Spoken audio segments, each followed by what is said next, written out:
வணக்கம் ராஜேஸ்வரி. வள்ளியூரில் பார்த்தீர்கள் என்றால் திருநெல்வேலி மாவட்டம் வள்ளியூரில் புதிய பேருந்து நிலையத்தின் கட்டுமான பணிகள் தற்போது 14 கோடி ரூபாய் செலவில் நடைபெற்று வருகிறது. இந்த கட்டுமான பணியின் போது முன்னெச்சரிக்கை எதுவும் இல்லாத நிலையில் கட்டப்பட்ட செப்டிக் டேங்க் குழியில் விழுந்து திமுகவின் வட்ட செயலாளர் முருகன் என்பவர் 60 வயது என்று தெரிவிக்கிறார்கள். முதற்கட்ட தகவல் விழுந்து இறந்து விட்டதாக தற்போது தகவல் வெளியாகி உள்ளது. திருநெல்வேலி மாவட்டம் வள்ளியூரில் 14 கோடி ரூபாய் செலவில் புதிதாக கட்டப்பட்டு வரும் பேருந்து நிலையத்தின் செப்டிக் டேங்க் குழியில் விழுந்து திமுகவின் 9வது வட்ட செயலாளர் வள்ளியூர் வட்ட செயலாளர் முருகன் என்பவர் பலியாகி இருப்பதாக தற்போது தகவல்கள் வெளியாகி உள்ளது. ராஜேஸ்வரி, திருநெல்வேலி மாவட்டம் வள்ளியூரில் புதிதாக 14 கோடி ரூபாய் மதிப்பீட்டில் நகர சீரமைப்பு பணிகளின் கீழ் புதிய பேருந்து நிலைய கட்டுமான பணிகள் நடைபெற்று வருகிறது. இந்த பகுதிக்கு நேற்று இரவு சென்ற முருகன் என்பவர் சொக்கநாதபுரம் தெருவை சேர்ந்தவர் என்று தெரிவிக்கிறார்கள். முருகன் என்பவர் நேற்று இரவு அந்த பகுதிக்கு சென்றுவிட்டு வரும்போது இருட்டில் வழி தெரியாமல் முறையான பாதுகாப்பற்ற முறையில் கட்டப்பட்டிருந்த செப்டிக் டேங்க் குழிக்குள் விழுந்து இறந்துள்ளார். இதனை இன்று காலையில் அக்கம் பக்கத்தில் இருப்பவர்கள் பார்த்து உடனடியாக வள்ளியூர் காவல் நிலையத்திற்கு தகவல் தெரிவித்தனர். இந்த தகவலை அடுத்து சம்பவ இடத்திற்கு விரைந்த வள்ளியூர் போலீசார் அவரது உடலை கைப்பற்றி பிரேத பரிசோதனைக்காக அனுப்பி வைத்துள்ளனர்.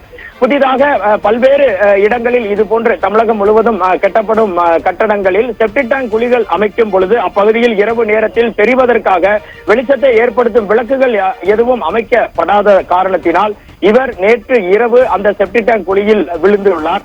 அக்கம் பக்கத்தில் யாரும் இல்லாத நிலையில் காப்பாற்றுவதற்காக முயற்சி செய்திருப்பார் எனவும் முயற்சிகள் எதுவும் பலன் அளிக்காத நிலையில் இன்று காலை அவரது உடல் அந்த செப்டிக் டேங்க் குழியில் இருந்து கண்டெடுக்கப்பட்டிருக்கிறது.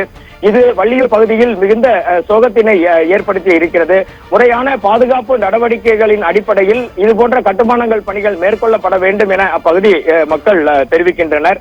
இதே போல கடந்த புதன்கிழமை பார்த்தீர்கள் என்றால் மாற்றுத்திறனாளிகளுக்கு அந்த புதிய பேருந்து நிலையத்தில் கட்டப்பட்ட கட்டிடங்களின் முறையான வசதிகள் அமைக்கப்படவில்லை என கூறி கடந்த புதன்கிழமை காலை வள்ளியூர் பகுதியைச் சேர்ந்த மாற்றுத்திறனாளிகள் வள்ளியூர் நகராட்சியிடம் சென்று வாக்குவாதம் செய்ததும் அதனைத் தொடர்ந்து திருநெல்வேலி மாவட்ட ஆட்சித்தலைவரை சந்தித்து மனு கொடுத்ததும் குறிப்பிடத்தக்கது.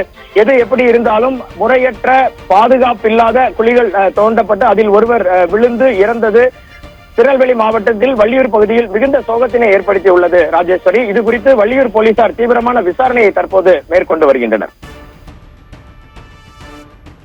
நேர்களே, நெல்லை வள்ளியூரில் செப்டிக் டேங்க் குழியில் விழுந்து திமுக நிர்வாகி உயிரிழந்த சம்பவம் அதிர்ச்சியை ஏற்படுத்தியிருக்கிறது. இது தொடர்பாக காவல்துறையினர் விசாரணை மேற்கொண்டிருக்கின்றனர். இது தொடர்பான மேலும் விவரங்களை பின்னர் வரக்கூடிய செய்தி தொகுப்பில் பார்க்கலாம்.